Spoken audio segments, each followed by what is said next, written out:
My biggest concern coming into this game was that I think Kentucky's ability to score in general.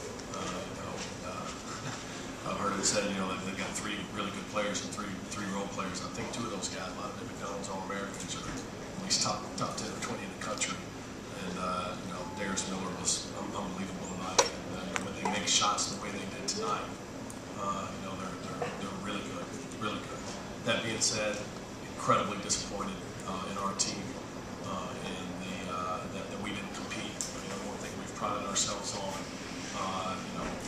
with all the challenges that we have, is that we're going to play hard, we're going to compete. I think we've done that, and tonight that didn't happen.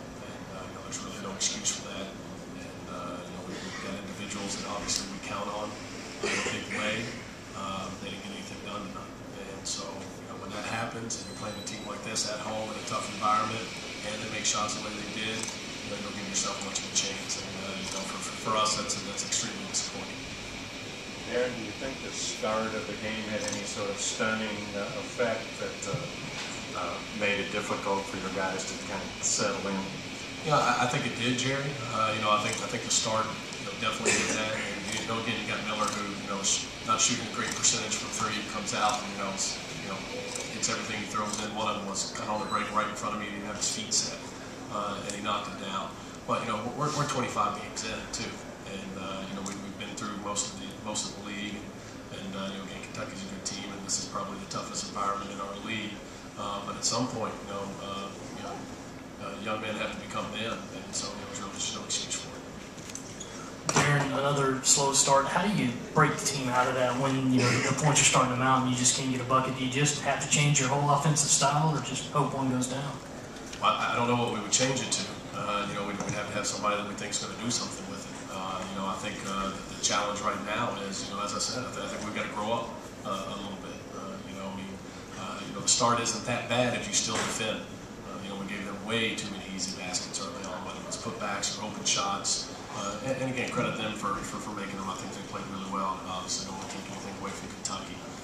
But at some point, you got to do. You just have to do it. This is the same team that started out 3-1 and beat Vanderbilt and Florida, who are the two best teams in our league record-wise right now. In our division anyway. And so at some point, you just have to get the job done. Darrin, what did you think of Liggins' play tonight?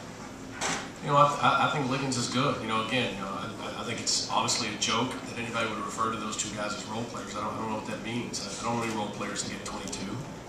I think that you've got three guys obviously that are capable of 25 any night they play. They got some other guys that do some really good things for them, and they bring them athleticism, length, especially on the defensive end. And obviously not having King Jackson, I think, was an issue for us because he's the one guy that pound for pound athletically matches up with any wing in our league. But I think those guys give him a lot of really positive things. On Tuesday, Darrin, Rick Stansbury said that he had to pick his poison. He took his chances with Miller, given the options. How much of that was going on with you guys, where maybe you were concentrating your defense on other guys? Yeah, no, we weren't picking our poison, at all. We didn't guard well. I think that we don't believe in leaving somebody else open. I don't know if that's what Rick meant when he said that or not, but I think again, credit the kid. He made open shots. Two more questions.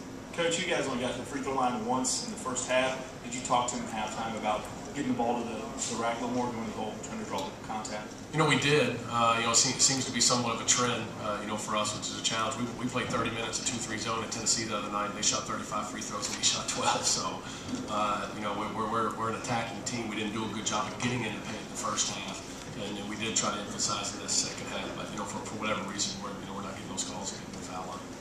Darrin, especially with the short turnaround before a Tuesday game, do you worry about the team's ability to bounce back and to get back under its legs back under it before the home game? No, I'm not worried about any of that. I'm worried about if we're going to show up and compete. I have very little concern for where our guys are right now, and great concern for going out and playing something that resembles South Carolina basketball. That's my concern. All right. Thanks, guys.